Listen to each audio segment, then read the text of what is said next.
Ryan. Oh, Lee, well, stunning. Oh, thank you. Ryan is in the back getting all dolled up. She's all aflutter about going to the ballet tonight, but I'm afraid Jack isn't back yet. I think he had some kind of a meeting about a job. Yeah, I know. I'm ridiculously early. He's reforming me. I'm not intruding on you, am I? Mr. Ryan insisted I come up. Oh, no. He just knows your company will do me good. Why don't you put your things down here and sit for this? I'm just stewing here, that's all. And sewing. Oh, yes. Well, I'd rather keep my hands busy. I'd rather take my anger out on a pair of trousers and needles than do what I'm afraid I would like to do. Wring that woman's neck who showed up at Frank's press conference. How in the name of heaven could a thing like that happen? A perfect stranger walks into my house, tells a pack of lies, and before we can prove her false, it's too late and the man's chances are gone. Ugh. This, all over the city. Is that possible? As a former member of the press, I'm sorry to say it is. It's also intolerable. Oh, more than that.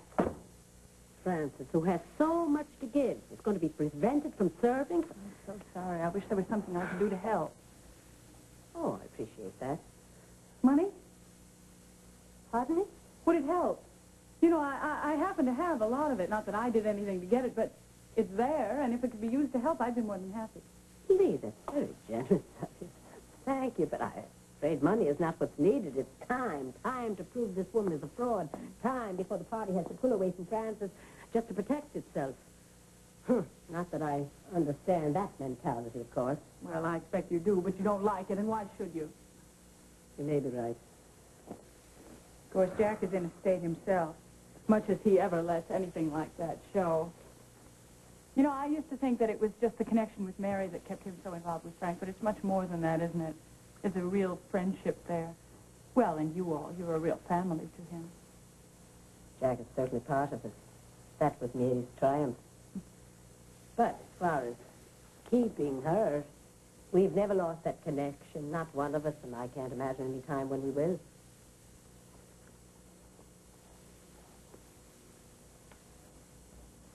This was Mary. How very beautiful she was. Yes, indeed she was.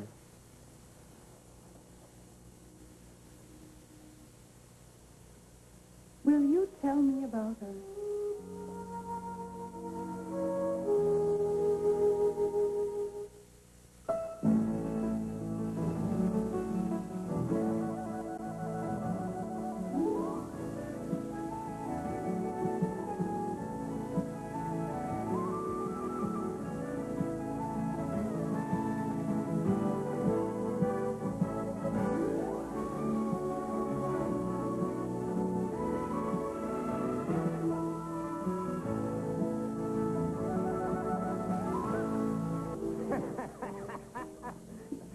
You like that one, huh? Right? That's very good. And who told you that? That's a per-appearance figure. That's a guarantee of 2 spots a week with an option for 3 if there's something hot. Well, that's a decent wage. We don't pinch pennies when we're after ratings. Of course, now, you realize that that little off-the-cuff interview with Frank Ryan was the full extent of my television experience. No problem. It's all there. You're a trained newsman. You know how to dig for information. You ask questions with a point. You have style plus integrity. And you have a built-in national reputation. How many papers carry your stuff? 176. Minus the 11 Woodard publications, 165 across the country. Which brings up an important point. I quit the Woodard Group because they interfered with my independence as a reporter. Now, that has to be guaranteed, absolutely. I mean, if it's integrity that you want, well, then I have to have complete control of my work. So be it. You're your own man. We cover ourselves with a disclaimer. Our reporter's comments are his own. We accept no responsibility, etc., etc. No interference. Spelled out in the contract. Absolutely, of course. You understand, though, that it works both ways. If in your research you uncover something damaging to someone close to you. Are you talking about Frank Ryan? Now, your first assignment is going to be to follow up on today's big event. I'm sorry that we didn't have our camera people down at Ryan's bar when the lady dropped her bomb. We were expecting one of those standard hat in the ring statements. Yeah, well, so were we. Frank's as shocked as anybody. Oh, is that so? Well, if anyone has the inside track, I'm sure it's you. I should tell you right now, Tom, I'm after the truth. But I don't believe there's a word of it in that woman's story. However, being a news person, I am dedicated to finding out everything I can, no matter how it reflects on anyone. Good. I should also tell you that I'm convinced of Frank Ryan's integrity. Not because we're related, but because he proved it to my satisfaction a long time ago, before I married his sister. Oh? Yeah, Frank made some mistakes early in his career, and I knew about them, and I thought that he could possibly be bought. Blackmail. Yeah. Somebody powerful did try to strong-arm him. Frank laid his consul seat right on the line. Went straight to the party. He told them he would resign his seat rather than sell out.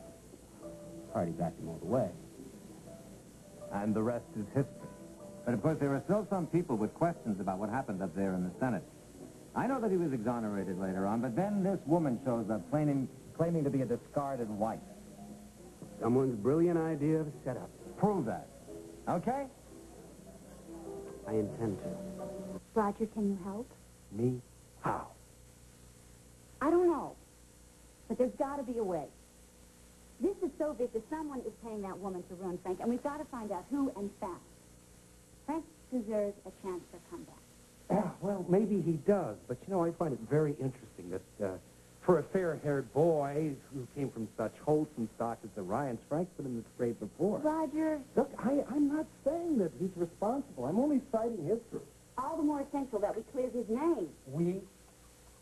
Everyone that knows Frank, and who loves Maeve and Johnny, and loves what they stand for. So what can I possibly do? Now, I'm sure that Bob and Jack and Frank and all their cronies are out digging like crazy, and if it is just standard dirty tricks, they'll find out who's behind it, and they'll blast them away. I don't think it's that simple.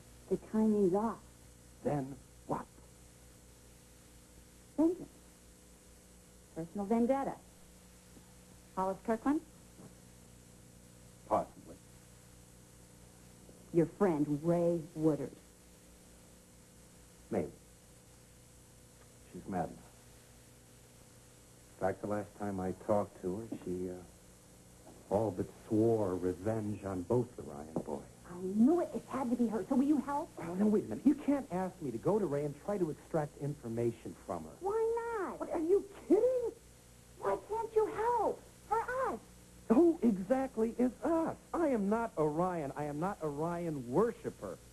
Look, I like Maeve and Johnny, and over the years I made a certain peace with both of their sons, and I have been married to Delia. But then again, who hasn't?